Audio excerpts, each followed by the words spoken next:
بسم اللہ الرحمن الرحیم وما ارسلنا من قبلك الا رجالا نوحی الیہم فاسألوا اہل الذکر ان کنتم لا تعلمون۔ آپ نے کل کہا جو حکمران کہتے ہیں اسلامی حدود کا نفاذ نہیں کر سکتا، حالات اس طرح کے نہیں ہیں، اس کا عذر قبول کیا جائے گا۔ جو اسلام کی حدود کا نفاذ کے بجائے مذاق اڑائے ہوش کی حالت میں بغیر کسی بھول کے، اس کا کیا حکم ہے؟ بھائیوں، بات در حقیقت یہ ہے کہ ہمیں علم ہی نہیں ہے کہ ہمارے حکمران کس قدر جاہل ہیں۔ ہمیں واقعی حقیقت یہ ہے۔ کیوں؟ اس لیے کہ بس حکومت کا سلسلہ مسلسل چلا آ رہا ہے مسلم لیگ کے ہاتھ میں، تقریباً اس کا نام کبھی پیپل پارٹی بن جاتا ہے، کبھی مسلم لیگ بن جاتا ہے۔ یہ جو انگریزی پڑھے ہوئے ہیں سکولوں کالجوں کے، اور کئی تو ایسے ہیں کہ وہ عیسائیوں کے سکول میں ہی ان کے ماں باپ ان کو پڑھاتے ہیں، پھر باہر پڑھتے ہیں، ان کو پتہ ہی نہیں کہ کیا ہے کیا نہیں ہے۔ بالکل ان کو اسلام کی کچھ، اگر یہ نہ آپ کو یقین ہو تو پچھلی حکومت میں وہ ایک صاحب تھے، تو وہ جناب نا قل هو اللہ نہیں پڑھ سکا، قل هو اللہ احد نہیں پڑھ سکا۔ تو اب جو اس طرح جاہل ہے، اس کو علم ہی نہیں کہ اسلام کی حدود کیا ہے کیا نہیں ہے، وہ اس قسم کی بات جہالت کی وجہ سے اگر کرتا ہے تو بھائی یہ جہالت ہے ان کی۔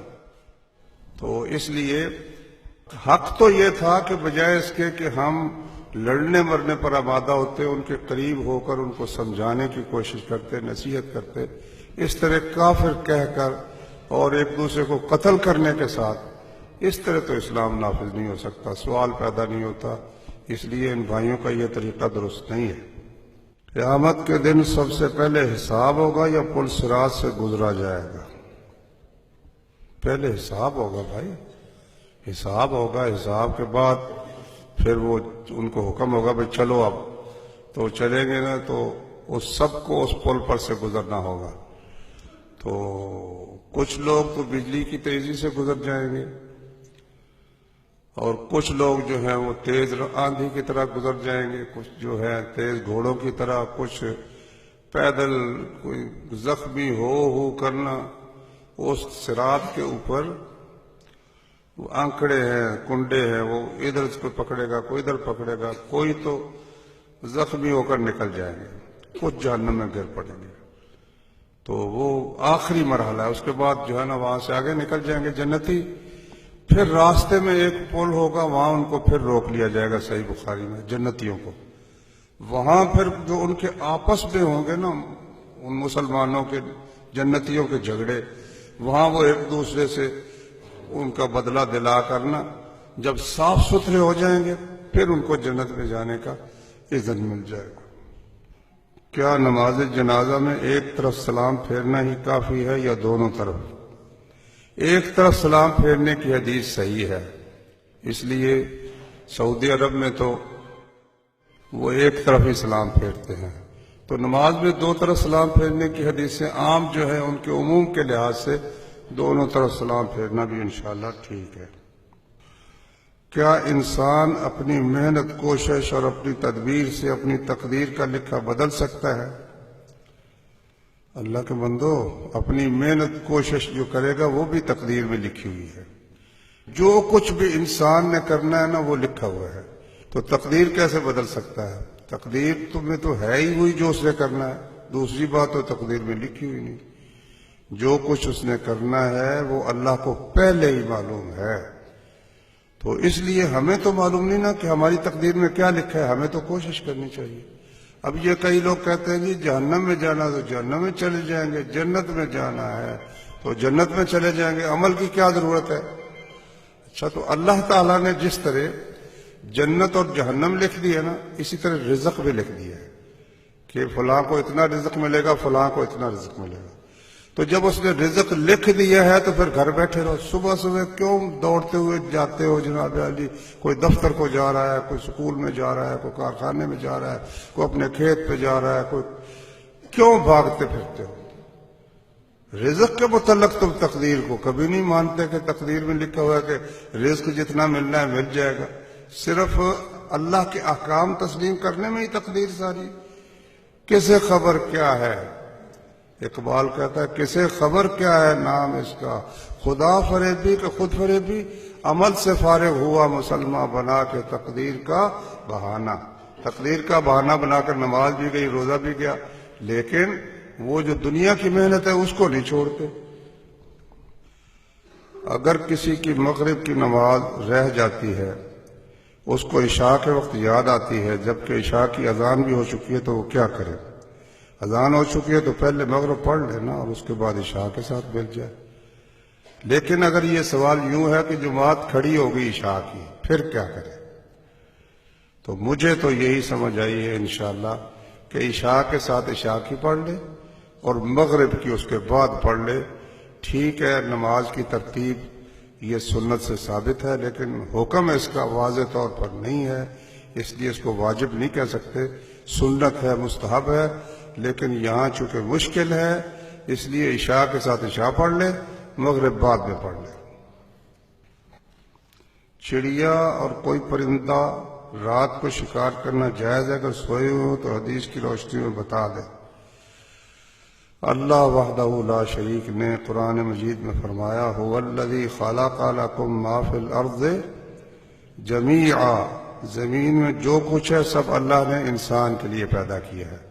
صرف وہ چیز جس سے اللہ نے منع کر دیا نا وہ نہیں جائز، باقی سب جائز ہے. دن کو بھی شکار کرو، رات کو بھی شکار کرو.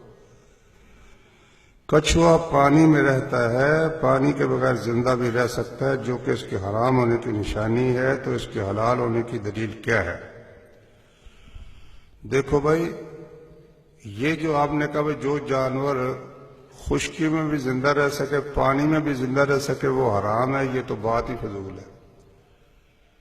بات یہ ہے کہ ہر وہ جانور جو پانی میں زندہ رہتا ہے باہر نکلے تو مر جاتا ہے، وہ تو سب کے سب حلال ہے. جو جانور خشکی میں زندہ رہ سکتا ہے نا، خواہ پانی میں رہتا ہو یا نہ رہتا ہو، خشکی میں زندہ رہ سکتا ہے نا، اس کی نشانی یہ ہے کہ وہ کچلی والا اگر درندہ ہے گوشت کھاتا ہے اور کچلی والا ہے تو وہ حرام ہے. کچھوا بیچارہ تو نہ کچلی والا ہے نہ وہ گوشت خور ہے، تو اس کو کس طرح آپ حرام کہہ سکتے ہیں؟ تو اس لیے کچھوا یہ کوئی درندہ جانور نہیں، اس کو تو بچے پکڑے پھرتے، کوئی کسی کو کاٹتا نہیں ہے، کچھ نہیں کرتا ہے.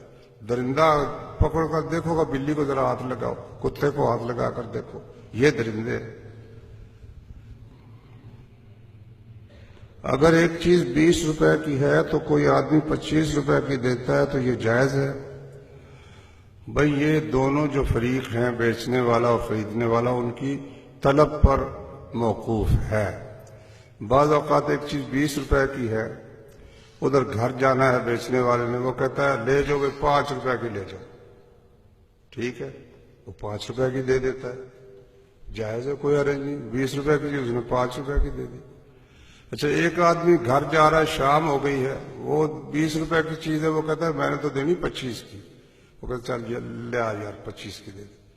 اب اس کو ضرورت ہے، اس کو 25 کی بھی مل جائے تب بھی بہتر ہے، بجائے اس کے کل کو دوبارہ آئے گا، خرچ کرے گا، دن اپنا ضائع کرے گا، 5 روپے زائد میں اس کو چیز مل رہی ہو، اللہ کا شکر کرے گا. تو اس لیے یہ طلب کے مطابق ہے، اس میں کوئی پابندی نہیں ہے. جب کوئی انسان سوتا ہے خانہ کعبہ کی طرف ٹانگیں کر کے سوتا ہے تو جائز ہے؟ خانہ کعبہ کی طرف منہ کر کے یا پیٹھ کر کے پیشاب پخانا منع ہے، خانہ کعبہ کی طرف منہ کر کے تھوکنا منع ہے، ٹانگیں کرنا منع نہیں ہے. حتیٰ کہ امام ابو حنیفہ کے نزدیک تو یہ ہے کہ جب نماز اگر کسی نے لیٹ کر پڑھنی ہے تو وہ ٹانگیں قبلے کی طرف کر کے لیٹ کر پڑھے، ٹانگیں قبلے کی طرف کر لے اور پیچھے جو سر ہے اس کے نیچے تھوڑے سے کوئی سرانہ رکھ کر تھوڑا سا اونچا کر لے، اس طرح وہ نماز پڑھ لے. ویسے یہ ان کا کہنا درست نہیں ہے. درست طریقہ یہ ہے کہ جس طرح قبر میں مردے کو رکھا جاتا ہے نا، اس طرح سے دائیں پہلو پر وہ لیٹ کر قبلے کی طرف منہ کر کے وہ نماز پڑھے. آپ نے ابھی بتایا قبر پکی نہیں کرنی چاہیے، تو کیا قبر میں مردے کو دفنانے کے بعد قبر کے اوپر ٹھیکریاں رکھنی جائز ہیں کہ نہیں؟ اگر نہیں تو حدیث کی روشنی میں بتا دیں۔ بھئی چھت تو اس کے اوپر کوئی چیز رکھنی تو ہے نا، تو اس وقت پتھر ہوتے تھے، پہاڑی علاقے میں اب بھی چوڑی سلیں مل جاتی ہیں، تو لکڑی اس کے اوپر رکھ دی جائے تب بھی ٹھیک ہے۔ اگر لکڑی نہیں میسر تو پھر وہ اگر سل بنی ہوئی سیمنٹ وغیرہ کی تو اس میں بھی انشاءاللہ کوئی حرج نہیں، کیونکہ یہ کوئی عمارت تو نہیں نہ بنائی گئی، نہ قبر کو چونا گاش بنایا گیا ہے۔ قبرستان میں جا کر دعا کرنا جائز ہے یا نہیں؟ جائز ہے، ہاتھ اٹھا کر دعا کرنا جائز ہے، سنت سے بھی ثابت ہے۔ سبحانک اللہم و بحمدک اشہد ان لا الہ الا انت استغفرک